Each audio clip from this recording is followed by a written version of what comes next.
Boa noite para quem está chegando. Boa noite. Boa noite para todo mundo que está chegando. Já já vamos começar a entrevista com Carla Long sobre autoritarismo, neoliberalismo no Brasil contemporâneo. Boa noite para todo mundo que está chegando, que inclui o Chico, que já está a postos para variar. Boa noite para todo mundo.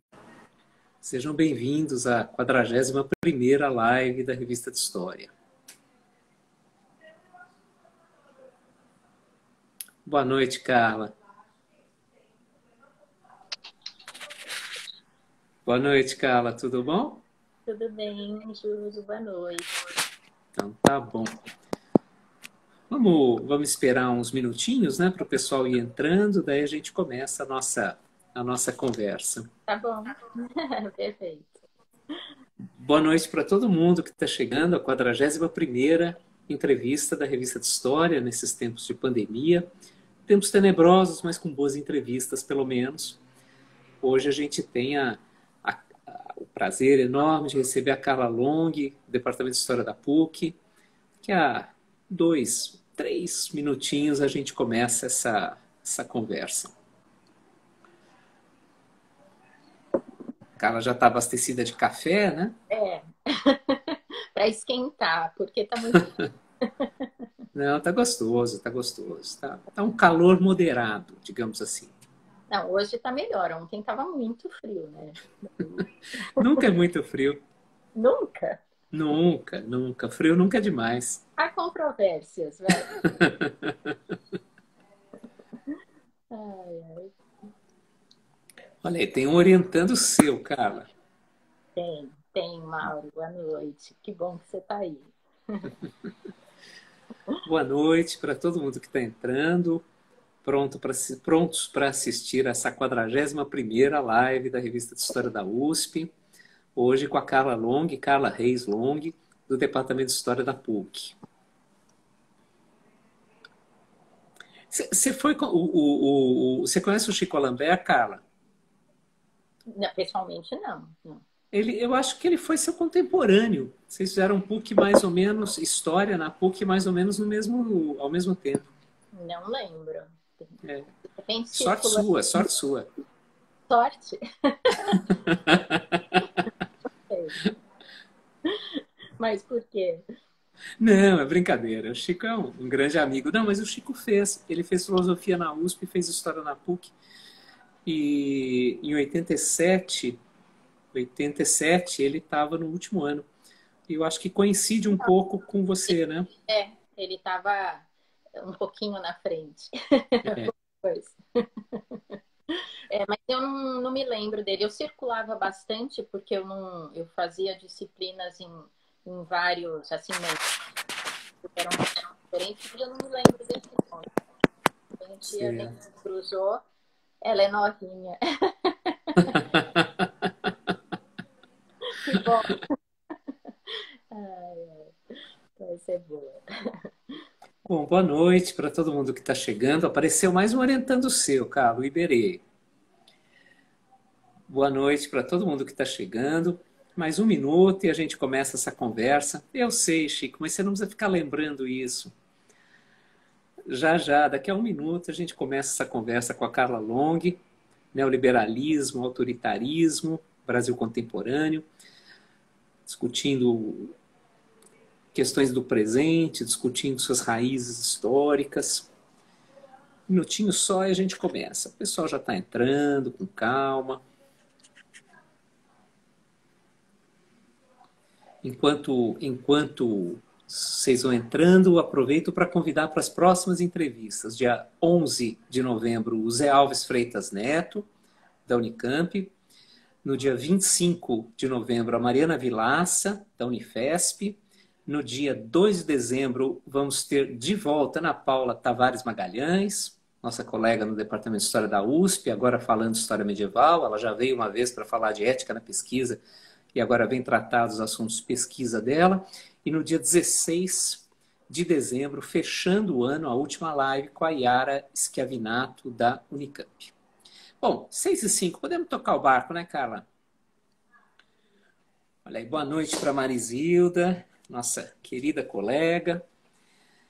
Bom, boa noite a todos. Sejam bem-vindos à 41ª live da Revista de História nesses tempos de pandemia. Hoje a gente tem o prazer muito grande de receber a Carla Reis Long.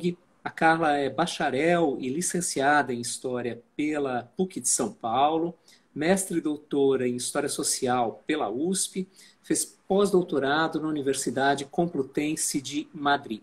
Desde 2008, ela é professora do Departamento de História da PUC, do sempre excelente Departamento de História da PUC.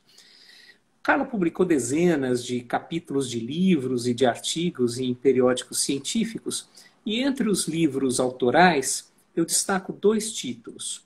Autoritarismo Político e Mídia Impressa, que saiu em 2007 pela Porto de Ideias, e Culturas Cindidas, que saiu pela CRV de Curitiba em 2020. Carla, um prazer te receber aqui, embora, e eu já começo colocando um senão nessa conversa, você tenha ido embora da história da Argentina para a história desse país vizinho, meio desconhecido, chamado Brasil. Não é?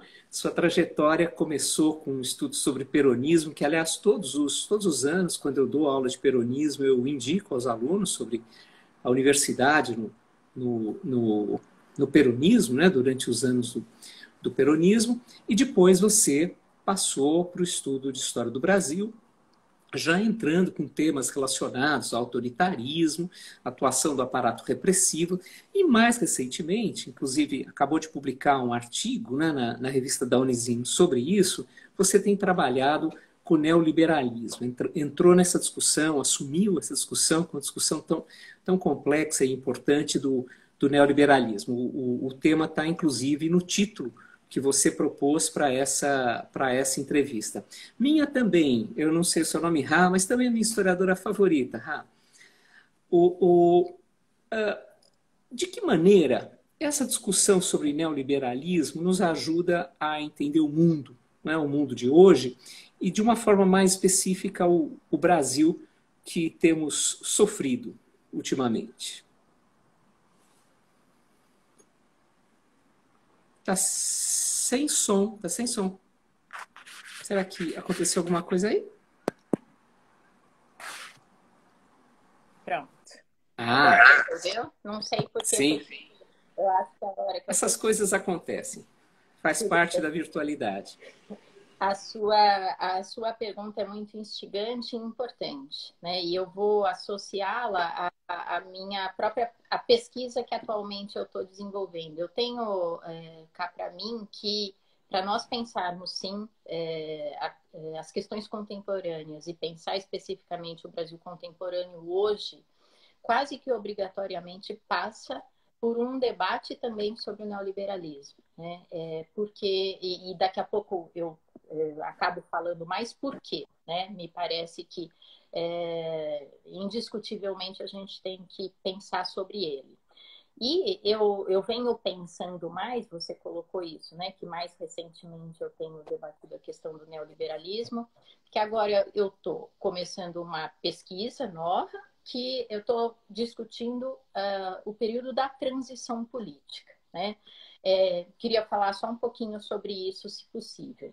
Estou pensando a transição política brasileira e ao pensar sobre ela, muitas questões aparecem, né? Claro, uma questão chave é o eixo discursivo democracia, né? Falar de transição é falar de democracia e toda uma valorização da democracia.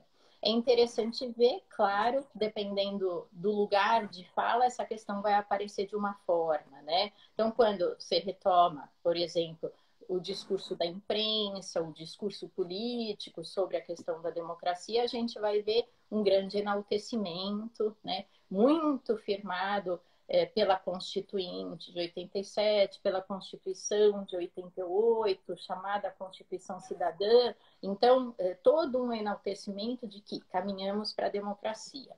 Quando a gente vai vendo a discussão propriamente historiográfica, a gente vê alguns debates ali colocados, né? Um debate sobre, por exemplo, o quanto o mote, né, da democracia, ele foi sendo apropriado pelas esquerdas e com que custo, com que tipo de problemática, como foi se constituindo a partir disso toda uma memória dos movimentos de esquerda. Então, tem todo um debate em torno disso. Também tem todo um debate em torno, estamos falando de democracias com que direitos? Então, a questão dos direitos humanos também resvala muito nesse debate, né? Tem todo um campo aí de discussão das justiças de transição que passa pela historiografia e passa por outras áreas, né? A gente vê muito campo do direito discutindo isso também. Pensando na transição ainda, a gente vê dentro da historiografia um debate sobre a própria caracterização da transição política, né? Então, que perfil, que caráter de mudança, né? Muitas vezes se discute perfis de transição política de modos pactuados, de modos revolucionários, que característica teria a nossa. Então, esse é um debate que está ali presente. Eu tomo essas discussões, né? Mas, ao mesmo tempo, ao pensar a transição, eu também fui querendo ponderar sobre um outro campo de questões que pode estar na historiografia, mas está muitas vezes num debate de áreas afins, né, da ciência política, da antropologia, pensando o quanto, para e passo ao debate da democracia, nós tivemos também um debate, um discurso e a questão da violência propriamente, né? Então, muitos estudiosos, então, por exemplo, o núcleo de estudos da violência sempre há muito tempo discute isso, né? O quanto, desde o início da nossa transição, a gente tem um aumento exponencial da violência, então, com dados estatísticos, com muitos elementos, e um aumento do discurso da violência, né? Então, circulando na imprensa. E essa foi uma questão que sempre me chamou a atenção, né? E quando eu estou pensando aqui este projeto, eu estou pensando, associando esses dois elementos. Quer dizer, o que é pensar uma transição política entendida como democrática, pautada por um esqueleto, né, violento, contínuo. Então, essa questão da violência, ela está sempre nas minhas reflexões. E aí eu ainda não cheguei no que você perguntou, porque você perguntou do neoliberalismo e aparentemente eu estou indo para outra linha. Não, esse é o terceiro tripé, né? Ao começar a discutir aqui a transição, primeiro, vai ficando muito forte, né? A presença do discurso neoliberal, claro, e aí eu vou caminhando para os anos 90, e mesmo pensando, né, a organização política, governo Collor, FHC, todo o debate do neoliberalismo esteve presente, mas ele sempre muito lido como aquela lógica de pensar as privatizações, de pensar ali a ausência, né, o mais possível do Estado na economia. Mas eu comecei a ver uma incidência desse discurso neoliberal um pouco mais amplo, né? Até pelas características do neoliberalismo. E comecei a me interessar em pensar, bom, se eu ali, né, para o projeto, então só para fechar e começar a pensar o tema da nossa discussão. Para o projeto, eu estou caminhando nessa pesquisa, alinhavando, né, um processo de transição política que tem um mote democrático, que se faz por uma lógica de violência, num âmbito que se propõe também e que existe uma lógica neoliberal. Então, eu vou querer discutir de que transição efetivamente estamos falando, que características tem essa transição, o que é pensar este Estado brasileiro, né, democrático, mas que mantém esse traço tão forte da violência. Então, nesta pesquisa eu vou caminhar por aí, mas ela não é o tema de hoje mesmo, porque ela também é. Também. Mas ela está se iniciando. Mas eu estou contando tudo isso porque a questão neoliberal me apareceu muito aí, né? E eu comecei a me preocupar e me perguntar sobre o, o modo e quando e de que formas, né, esse discurso neoliberal ele foi se disseminando aqui no contexto brasileiro. Então, isso ficou muito patente para mim. E fui voltando em leituras e em questões anteriores. E aí, eu não sei se você quer fazer alguma colocação, mas... Não, vai falando. Quanto mais você falar, melhor para os nossos espectadores. Tá, daí você me controla o tempo, que eu vou me perdendo aí. Tá. Então, voltando, né? Por que eu trouxe hoje a temática, né? Pensar autoritarismo e neoliberalismo? Porque eu vejo essas duas questões muito presentes na contemporaneidade, vejo muito presente, então, numa discussão que a gente pode fazer hoje, se pensa a história do presente do Brasil, e muito presente aqui no meu tema, né? Meu novo projeto de pesquisa, o que me fez retomar discussões anteriores para alinhavar esses elementos. Porque, como você falou, eu venho há muito tempo discutindo todas essas questões. De alguma forma, elas vão se entrelaçando. Em cada momento das minhas pesquisas, eu fui focando num aspecto mais propriamente. Mas agora eu vejo esses elementos se alinhavando com muita consistência, né? E por isso que eu trouxe esse destaque. Bom, fala. E o autoritarismo, né? Porque muitas vezes, quando se fala em autoritarismo, você falou no tema da violência, eu vou querer voltar a ele daqui a pouco, mas o primeiro, o autoritarismo. Muitas vezes as pessoas falam em autoritarismo, pensam em autoritarismo apenas como a manifestação dele nas formas políticas. Então é muito comum se associar a um regime, se associar. Mas não, né? O autoritarismo ele é muito mais amplo, ele se infiltra muito mais nas relações cotidianas, em todos os espaços. Como é que a discussão sobre neoliberalismo ajuda a compreender autoritarismo de uma forma mais ampla, de uma forma mais profunda, na verdade? Tá. Para responder, eu vou voltar aí em questões, tá bom? Então, Vá, volte, como preferir. aparentemente eu estou mudando de assunto, então todos, por favor, tenham um pouquinho de paciência. Eu vou, então, até para ter um certo didatismo, eu vou voltar à questão aí neoliberal e depois eu vou, então, amarrar essas duas questões, como eu estou vendo agora, né? Como eu disse, eu queria entender como essa lógica neoliberal ela foi se estruturando ou vem se estruturando e continua se estruturando aqui no Brasil, né? E eu entendi que era interessante eu voltar, o que aparentemente pode não ter uma lógica inicial tão clara, ao contexto lá dos anos 40, né? De todo o debate, vou chamar assim, das teorias da modernização, né? Por que eu falei vou chamar assim? Porque é equivocado chamar de teorias da modernização, mas é um pouco o termo, né, que se usou e que muitas vezes aparece na literatura, mas é pensar como todo o projeto vinculado à ideia de modernização foi aparecendo. Então, primeiro é interessante lembrar, estou falando ali anos 40, então eu estou falando num contexto de fim de Segunda Guerra e de estruturação da Guerra Fria. Então, é um contexto que, em termos geopolítico, ele é bastante complexo e ele vai criando uma polarização, né? Constituída ali pela Guerra Fria e a necessidade dos alinhamentos. Bom, o que isso tem a ver ali com o debate sobre a modernização?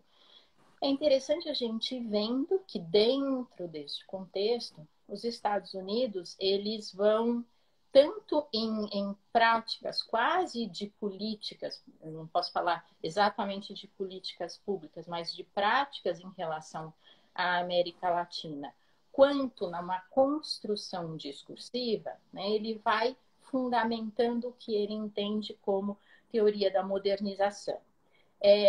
Eu posso ir percebendo em dois sentidos. Né? Um ponto muito forte foi o discurso do Truman em 49, que foi um momento importante porque demarcou muito esta construção discursiva da teoria da modernização, né? Que foi ele ali, né, caracterizar talvez pela primeira vez a ideia de países subdesenvolvidos, né, pensando terceiro mundo, e indicar que o subdesenvolvimento, né, numa construção discursiva, teria um passo de construção, ele caminharia em etapas para um desenvolvimento. A gente vai vendo aí a ideia da construção da teoria da modernização. Olha que passos os países poderiam seguir para se desenvolver, né? O desenvolvimento pensado, claro, industrialização, planejamento,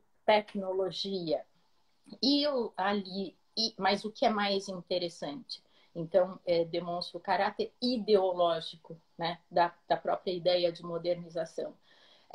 Esse discurso dizendo que, seguindo estes passos, caminhando para a modernização, desenvolvimento, dentro da lógica capitalista, você, então, atingiria, né, modernização e democracia. Então, essas coisas amarradas como um grande pacote. Quer dizer, quase como se o alinhamento com os Estados Unidos garantisse modernização e democracia, né? Então, esse discurso foi muito forte, mas já havia uma presença de toda uma ação desde o início dos anos 40, pensando aqui o Brasil. É muito interessante quando a gente acompanha as chamadas missões de trabalho, né? Começam em 41, tem 41, 42, 48, 52, então a gente vai vendo aí uma incidência, né? E eram o quê? Comissões, Brasil e Estados Unidos, que vinham ao Brasil estudar um pouco o cenário brasileiro, dizendo, né, e preparando relatórios, falando que vamos analisar a capacidade produtiva, desenvolvimentista do país, aonde estão os furos, aonde estão os gargalos, e ao mesmo tempo pensando ali relações comerciais, né? Toda esta atuação que é discursiva, que é prática de ações políticas, ela reverbera muito na América Latina, sem dúvida. Se a gente acompanha o cenário brasileiro, anos 50 são anos de intenso debate sobre desenvolvimento, modernização. Ele não é um debate homogêneo, né? Ele tem muitas diferenças. Essas diferenças são muito interessantes porque mostram, né, os conflitos, mostram os interesses ali colocados. Nisso eu não vou entrar muito, mas é para a gente dizer como estava pautado a questão do desenvolvimento, né? Esta questão continua, né? Ali no comecinho dos anos 60, em 61, a gente tem uma nova ação que já com Kennedy, da Aliança para o Progresso, que de novo era um pacote, quase um pacote de ajuda desenvolvimentista, que não dá muito certo naquele momento, nós estamos no governo Jango, mas que a gente vai ver com o golpe de 64 se efetivando. Bom, por que eu estou falando tudo isso? Naquele momento, a gente está pensando tudo isso como um projeto de modernização. Nós não estamos falando de neoliberalismo, né? A própria ideia do neoliberalismo ali não está... Opa. Mas, quando a gente vê na prática, e na Aliança para o Progresso isso fica muito claro, é muito nítido que todo este pacote tinha uma intencionalidade, né? Uma intencionalidade de garantir o fluxo do capital. E a gente vai vendo, assim que começa o golpe, tem o golpe de 64, e a gente percebe após golpe, né, a apropriação dessas ideias, a gente vai vendo o quanto elas vão servindo a este projeto. Então, aí eu estou querendo dizer o quê? Que é muito interessante para os Estados Unidos. Já já eu falo um pouco mais disso. Por que eu estou fazendo uma associação com o neoliberalismo, apesar do termo não estar presente, não ser colocado? Porque não esqueçamos que a discussão neoliberal, ela se inicia ali nos anos 40 também, né? É no colóquio Walter Lippmann, 39, que toda uma formulação, inclusive nomeando a ideia do neoliberalismo, aparece. Quer dizer, nós já estamos falando de um contexto, pensando os Estados Unidos neoliberal, de uma lógica que vai se instaurando, e que, paralelamente, a gente está vendo todo um projeto desenvolvimentista que vai servir a esta lógica do capital. Então, eu aqui, cara, estou dizendo, né, isso não está colocado no contexto, nos documentos, mas que eu vejo aí, nesta lógica, Então, a prática neoliberal. Que eu ia falar do... Não. Tá, travou um pouquinho ou não? Júlio, você está me ouvindo? perdeu o som um pouquinho, mas já voltou. Tá bom.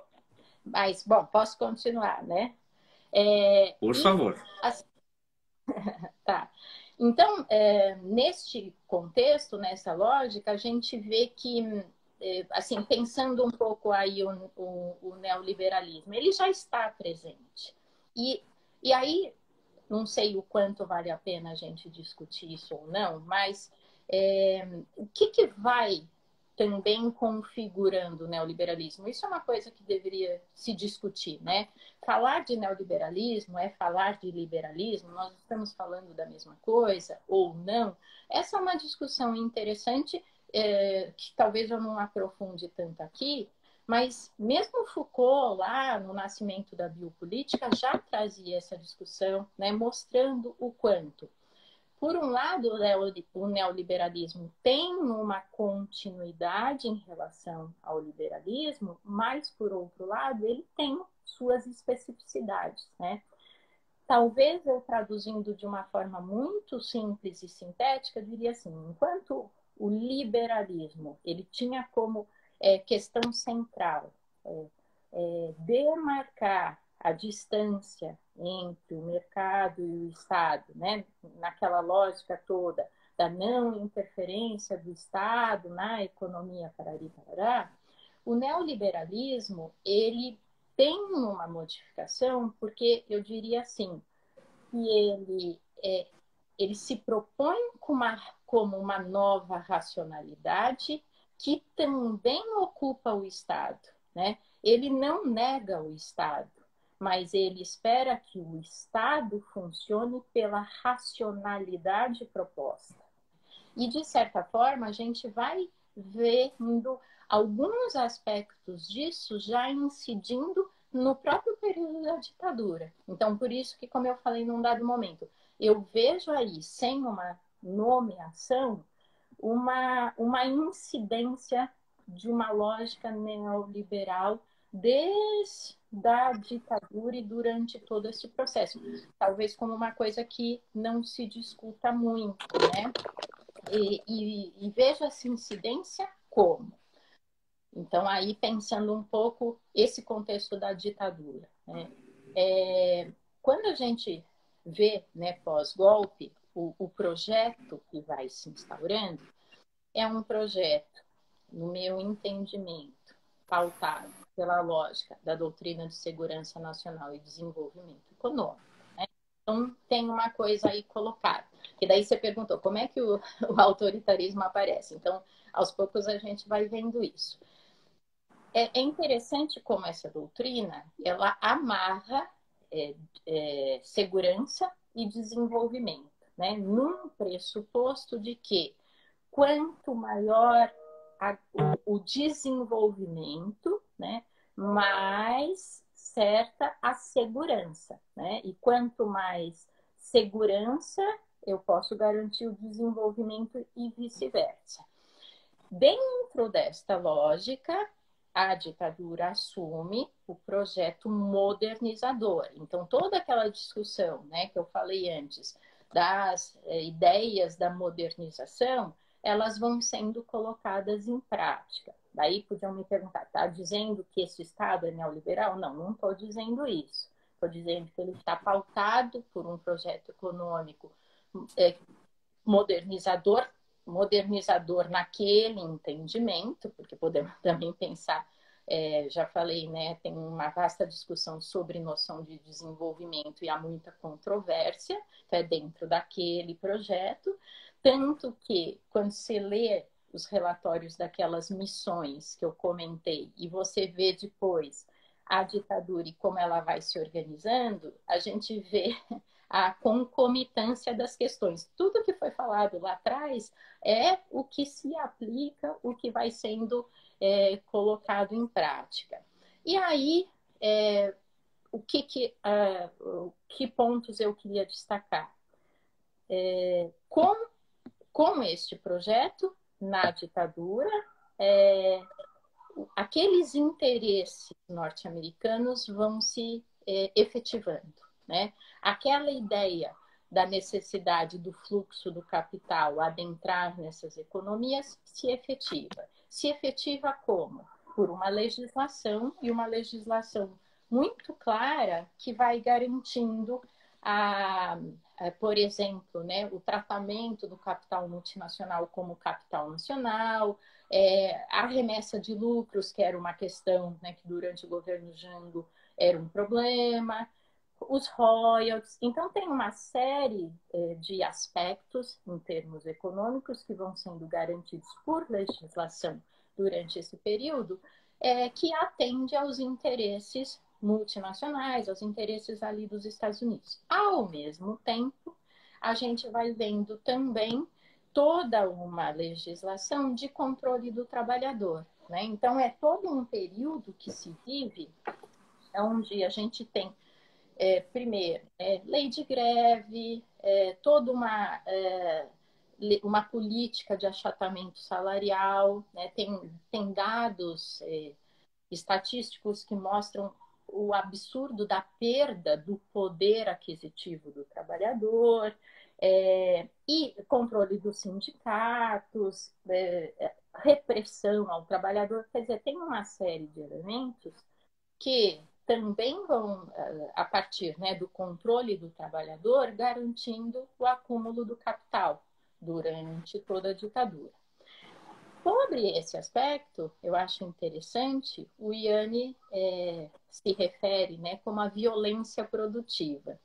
Então, veja um pouco o que eu estou querendo discutir, né? Uma modalidade de violência a serviço do capital. Então, de novo, a gente vê esse esqueleto da lógica da violência presente, por um lado.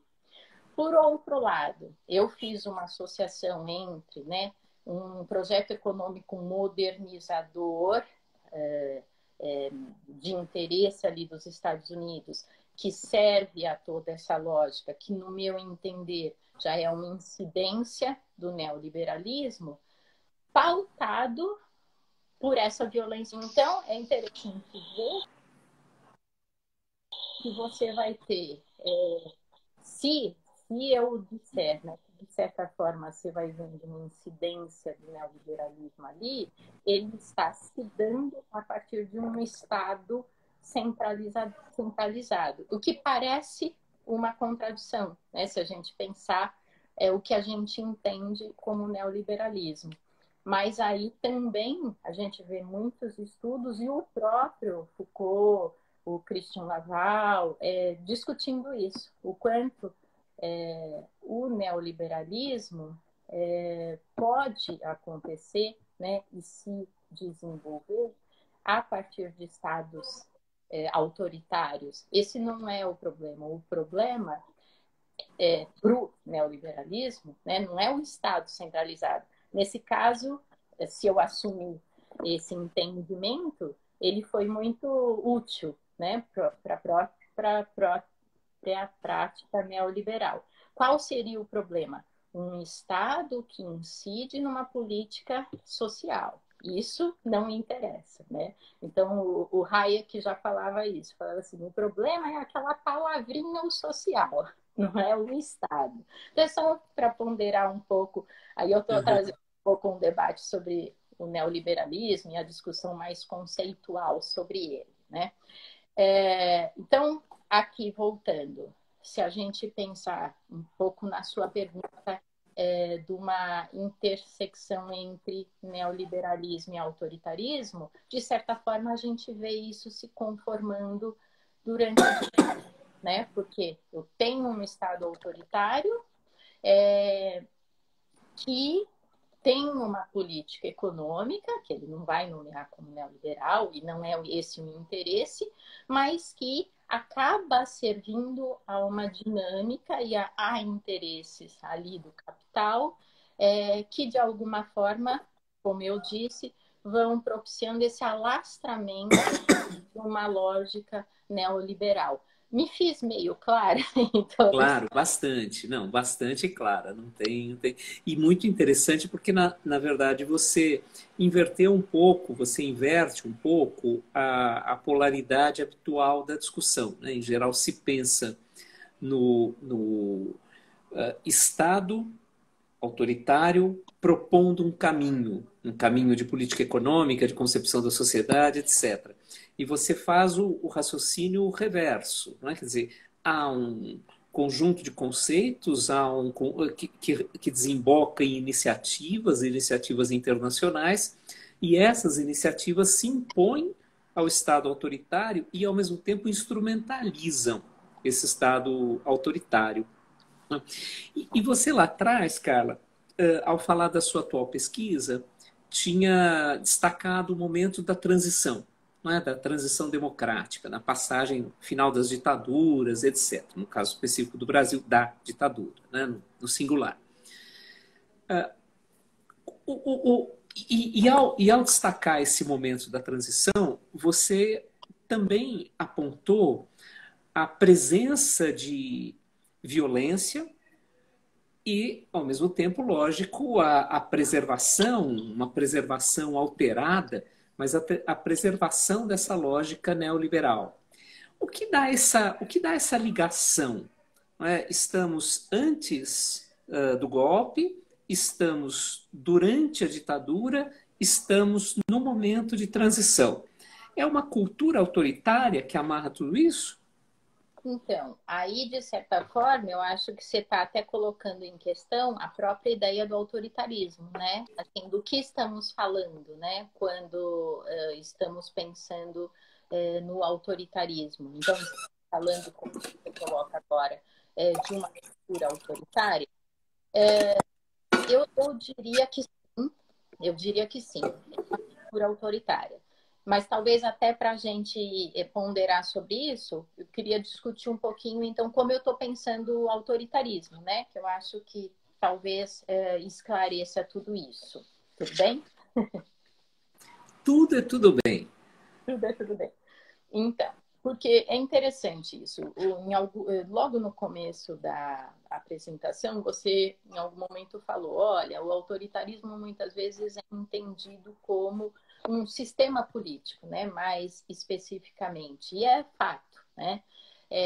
Mas eu gosto bastante do conceito justamente porque ele permite extrapolar isso, né?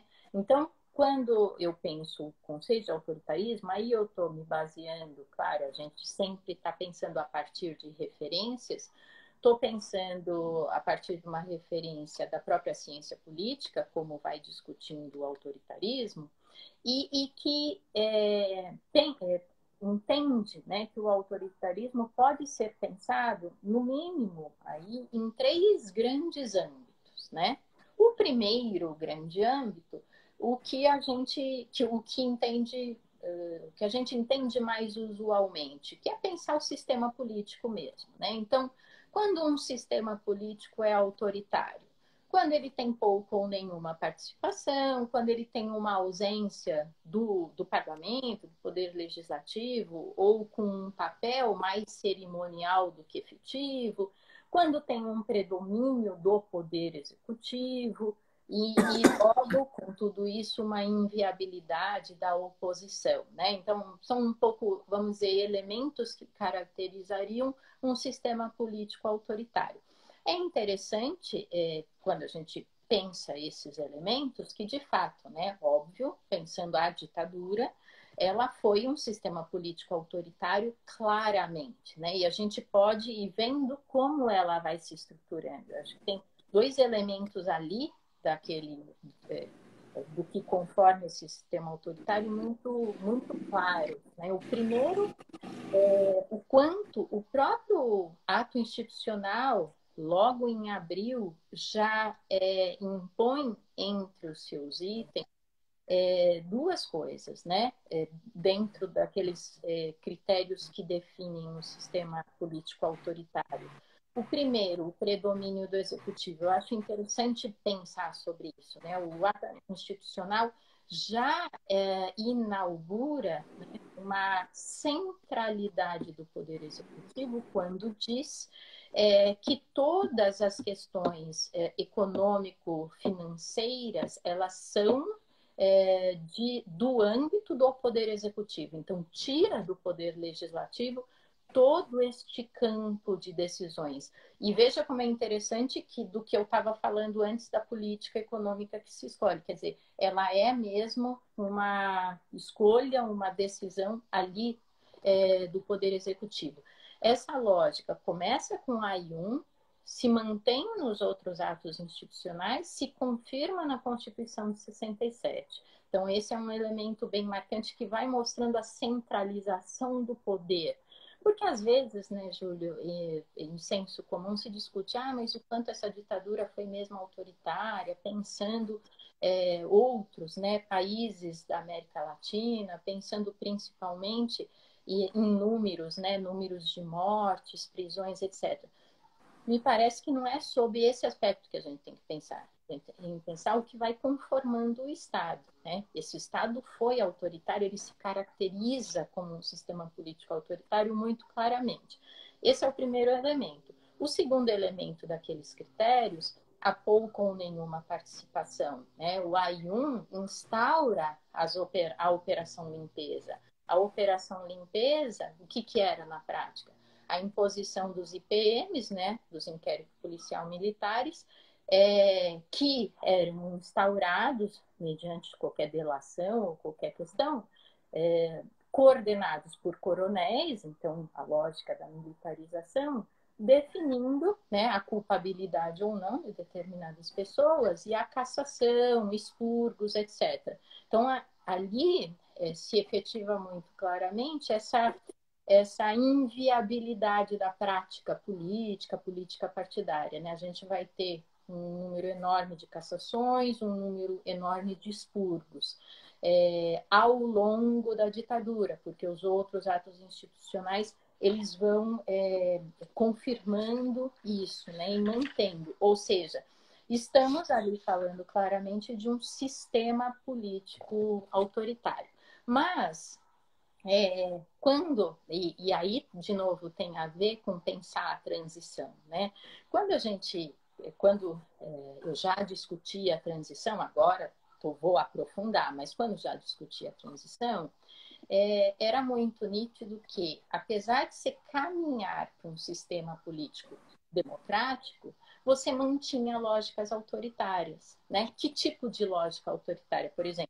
Já era muito perceptível, né? A ciência política já discutia longamente a manutenção, por exemplo, de estruturas institucionais anteriores. Por exemplo, sistema penal, sistema carcerário, os agentes destes sistemas, com, muitas vezes, a manutenção de uma ideologia ali presente, né? E com a permanência de uma cultura de ação. Então, isso nos leva aos outros dois âmbitos, né, do autoritarismo. Me fazia pensar isso. Quer dizer, eu posso ver nitidamente, você vai tendo um processo de transição com a permanência, muitas vezes, de pessoas formadas e estruturadas dentro de uma lógica ou de uma lógica que tem um funcionamento pautado por uma ideologia. Por exemplo,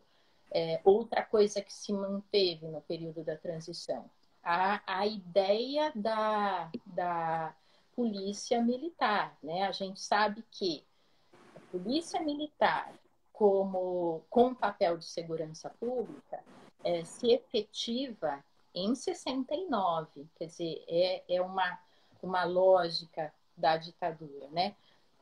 Se a gente pensar, a polícia militar é formada no exército. Ela tem, então, uma formação que é pautada por uma ideologia e ela tem uma prática de segurança pública e que se mantém no processo de transição e de abertura. Então, pensando as permanências, né, dessa lógica autoritária. Isso, então, de novo, me faz pensar sobre isso. Esses outros dois âmbitos, né, voltando ao dicionário, eles vão pensar sobre ideologias autoritárias. Então, muitas vezes você pode viver sob um sistema democrático, mas ele está muito influenciado ou pautado por uma ideologia autoritária, né? Um modo de conceber e de funcionar a sociedade autoritário. Ou você pode ter, aí vou fazer uma pequena discussão, uma pequena controvérsia. O dicionário se referia às personalidades autoritárias, né? No campo da história fica difícil discutir isso, porque vem muito de uma área da psicologia, da psicanálise, que a gente dificilmente pensaria, né, com mais dados. Mas eu tendo a pensar que dentro deste âmbito a gente pode falar de uma cultura política, né? Não preciso falar da pessoa, mas posso falar da cultura no qual ela está inserida, uma cultura política ou um campo cultural propriamente, né? Então você pode ter, então pensando, por exemplo, o cenário contemporâneo, você pode ter um sistema político democrático com ideologias autoritárias circulantes e com uma cultura, como você falou, uma cultura autoritária ainda presente. Então, pensando nisso, né, eu volto à sua pergunta. Estamos falando de uma cultura autoritária? Então, eu vou mudar um pouquinho o enfoque pensando de novo essa questão, tudo bem? Eu estou falando, Júlio, eu não estou controlando o tempo. Não se preocupe, não se preocupe. Na hora que acabar, acabou. Mas antes disso, a gente aproveita. Deixa só, já que você vai, deixa só eu colocar mais um elemento aí. Você estava falando, eu me lembrei de um artigo que o Guillermo O'Donnell publicou em 84, 85. Na época ele dava aula aqui, né? Dava aula aqui no Brasil. E era uma pesquisa, era derivada de uma pesquisa sobre a Argentina, mas que na prática, guardadas as devidas proporções e com as gradações necessárias, podia valer para grande parte das experiências autoritárias dos anos 60, 70 aqui na América Latina. O artigo se chama Argentina Macropolítica e o Cotidiano. E ele dizia assim, basicamente no artigo, ok, redemocratização, né? Argentina já, né? Outubro de 83, a redemocratização. E daí vamos então mudar as estruturas, o funcionamento desse Estado, vai ter uma Constituição, temos um governo eleito por via direta, patati patatá. Mas e o autoritarismo e a violência que persistem na sociedade e que nesses anos de ditadura foram muitas vezes extrapolados, né? Ele usava uma expressão terrível, ele falava assim, a ditadura dá licença aos lobos.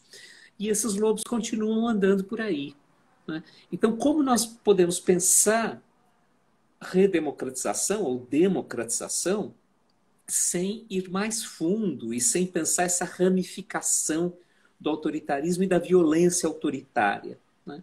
Enfim, só para complicar um pouco as coisas para você.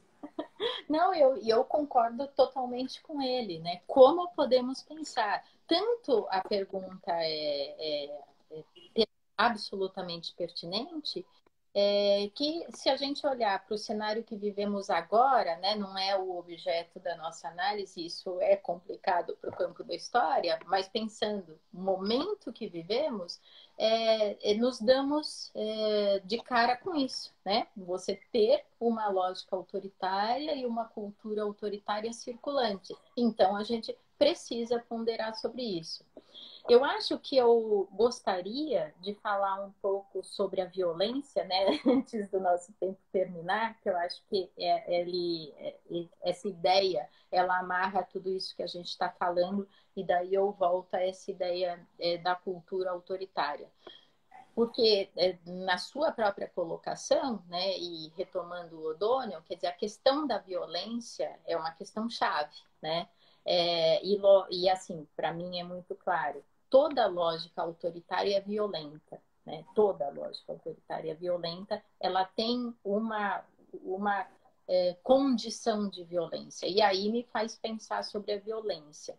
Eu gosto muito da conceituação que a Chauí traz sobre violência, porque eu acho que ela nos ajuda a pensar tudo isso que a gente está discutindo. Por quê?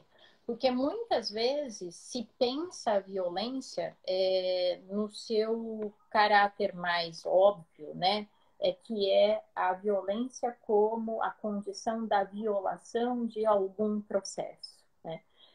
E neste caráter tem uma pegadinha aí, né? Porque se eu entender sempre a violência como uma violação, primeiro, eu estou pensando como excepcionalidade, né? E a gente está vendo aqui que a gente não está pensando como excepcionalidade. A lógica da violência, ela tem uma permanência muito grande. E segundo, se eu pensar como violação e excepcionalidade, de certa forma, eu estou dizendo, né, que é uma coisa que aparece muito de senso comum, que como excepcionalmente ela foi realizada, está autorizado que o Estado, né, reprima este ato de violência, né? Então, alimentando o quê, né?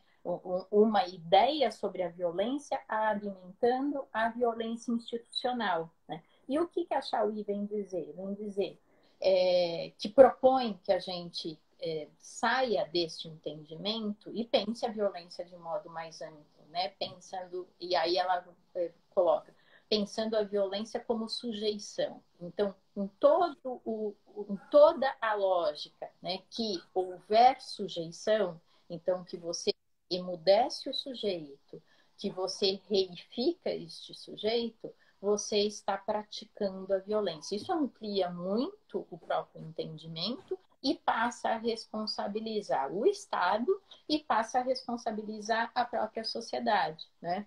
E a gente pode pensar em situações aqui distintas, onde claramente, né, se reifica este sujeito. Então, desde questões que têm sido muito cotidianas hoje, né, de pensar lógicas paternalistas, machistas, de preconceito racial, então, desde esses elementos, mas muitos outros também, né?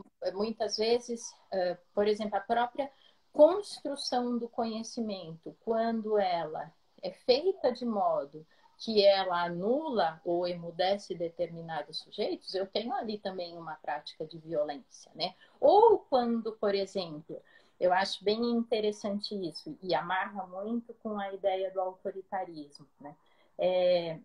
Pensando autoritarismo no campo cultural, né? Às vezes não, a gente não para pensar, mas teve um momento da minha pesquisa, até num dos artigos, que eu queria discutir o seguinte: como por muito tempo no Brasil se pensou cultura, né? A cultura, quer dizer, que entendimento? É quase dizer como eu estou pensando o próprio conceito.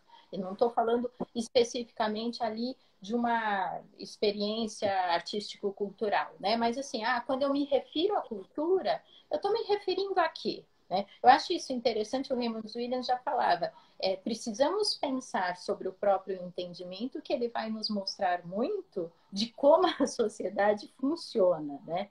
E aí eu fui retomar um pouco o entendimento que se tinha sobre cultura neste percurso ali que eu estava discutindo da modernização, então dos anos 40, ainda dos anos 50, através de uma perspectiva mesmo da intelectualidade, né? Como é que a intelectualidade discutia? E a gente vê em vários autores diferentes, de alguma forma, algo que também a Shaolin em algum momento discutiu, que é a ideia assim, que estava muito presente uma visão dicotômica da cultura, né? Ó, existe uma cultura de elite, existe uma cultura popular, né?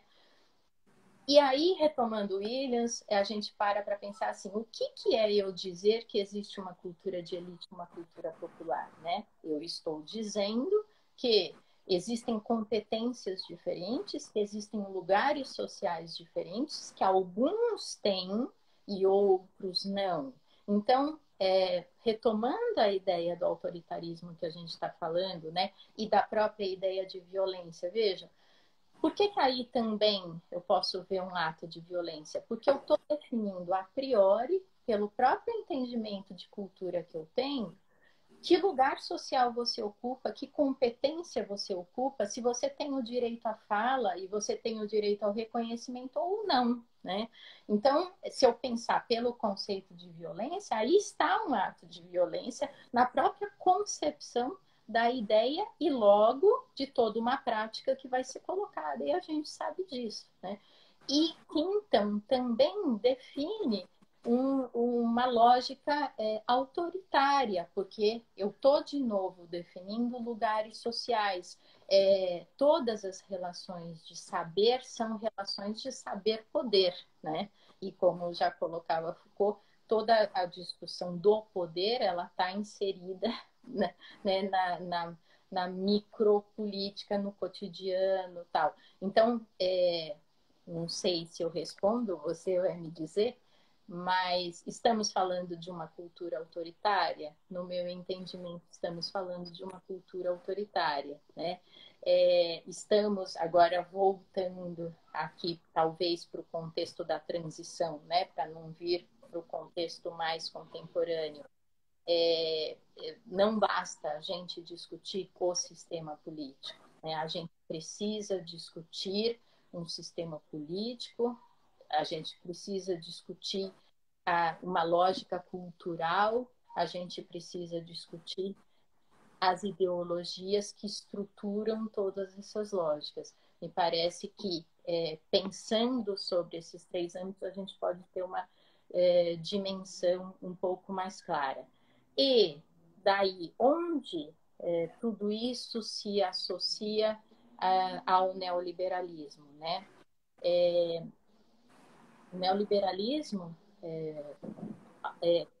como eu falei lá no começo, né, ele vai construindo uma racionalidade, né, uma lógica de funcionamento. Aí o caracteriza muito bem. Esta lógica, né, de funcionamento, que está muito pautada aos poucos, né, na construção da ideia do indivíduo empresário de si, né, que ele deve, ele mesmo, se